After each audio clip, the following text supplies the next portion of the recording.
زین نے غصے سے اپنی بیوی کو کہا، دوسری شادی کی ہے، کوئی گناہ نہیں کیا جو تم اتنا شور مچا رہی ہو۔ آخر کیا کمی تھی ہماری زندگی میں جو آپ نے مجھ پر سوتن لا کر کھڑی کر دی ہے؟ کیا نہیں کیا میں نے اس گھر کے لیے؟ زین کی بیوی مسلسل روتے ہوئے چلا رہی تھی۔ شوہر نے کہا، یہ سوال تم میرے بجائے اپنے آپ سے کیوں نہیں کرتی؟ تمہاری زندگی میں میری حیثیت سوائے کمانے والی مشین کی اور کیا تھی؟ جب جب تم سے تمہارے روپے کی شکایت کی تم نے اسی طرح شور مچا کر مجھے خاموش کر دیا۔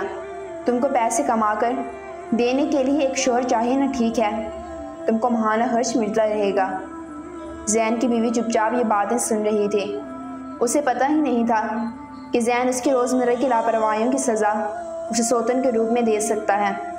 زین اب کمرے سے جا چکا تھا، لیکن اس کی بیوی سوچ رہی تھی کہ زین نے جو بھی کیا اس کی وجہ کہیں نہ کہیں خود اس کی بیوی کا رویہ تھا۔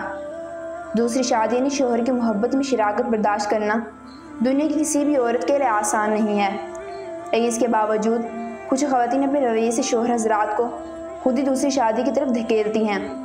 شوہر کو پیسہ بنانے والی مشین سمجھنا کچھ بیویاں شادی کے 2-3 سال بعد شوہر کو صرف مالی ضروریات کے وقت یاد کرتی ہیں۔ بے شک گھر چلانے کی ذمہ داری عورت پر ہوتی ہے اور اس کے لیے پیسے کی ضرورت بھی ہوتی ہے جو پورا کرنا مرد پر فرض ہے، لیکن اس کے علاوہ بھی میاں بیوی زندگی بھر کے ساتھی ہوتے ہیں اور مرد کے اندر بھی احساسات ہوتے ہیں کہ وہ اپنے مسائل اور روزمرہ کے حالات کسی سے بانٹے۔ اکثر عورتیں شوہر کے مالی وسائل کو اپنے ہاتھوں میں رکھنے کے لیے شوہر سے اس کے خاندان والوں کی برائیاں کرتی رہتی ہیں، جس سے شوہر ذہنی دباؤ کا شکار رہنے لگتا ہے۔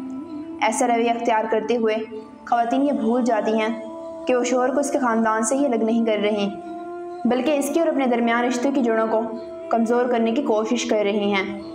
جس خاندان کو آپ اپنی حماقت میں الگ کر رہی ہیں وہ خود اپنے پیر پر کلہاڑی مارنے کے برابر ہے۔ زندگی پر ساتھ چلنے کے لیے ایک دوسرے کو سننا، مسائل کو سمجھنا اور بہتر مشورہ دینے کی کوشش کرنا، اپنے ساتھ احساس دلانا بھی ضروری ہوتا ہے، بلکہ شادی کا حقیقی مقصد ہی عمر بھر ایک دوسرے کا پرخلوص ساتھ دینا ہے۔